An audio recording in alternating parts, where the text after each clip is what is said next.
I now stand to lose over $400,000. It's a daylight hold-up without weaponry. I want to encourage all insurers out there to be very careful. Check with your insurance companies because you could be next.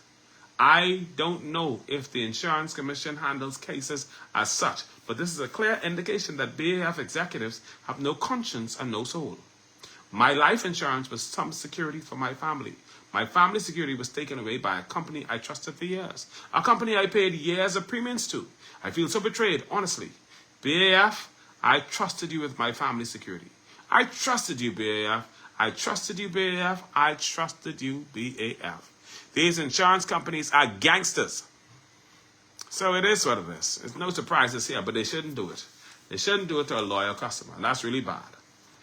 There's one more thing we got to talk about before we get to the end of the show.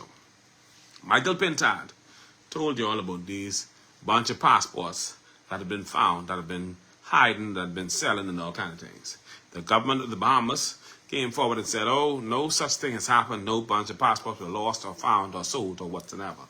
They said they need Michael Pintard to provide us proof. And then we saw a story in the newspaper where a gentleman from Bahamas reported how he was fired for transporting a bag to Haiti that contained passports, at least one passport, and some other things, including, and his termination was in relation to $106,000.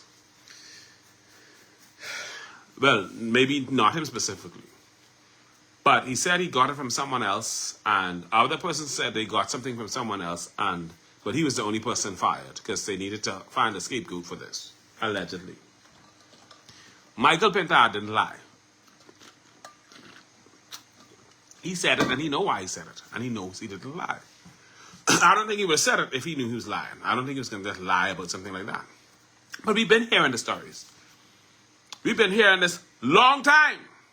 We've been know these people have been selling us out. Why are we trying to pretend like we didn't know this was happening and we knew it was happening?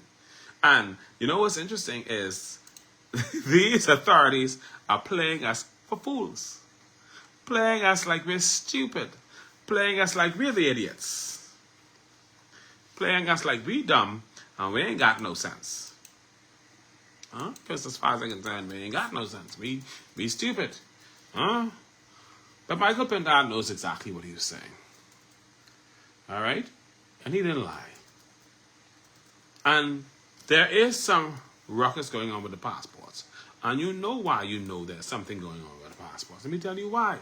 Because remember now, they're setting up the system for the passports to be used to register persons for the general election. And who needs to register more than the Haitian people who are not entitled to registry in the Bahamas? Who needs it more than them? Anyhow, I gotta move on to two more stories before I go. Remember, we had the murder in Harbour Island. All right? So, since that murder in Harbour Island, there's an update.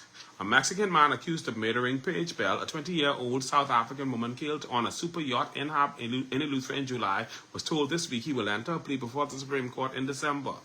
Brigado Munoz, 39, of Monterrey, Mexico, was served and signed his voluntary bill of indictment on a murder charge before Chief Magistrate Roberto Reckley.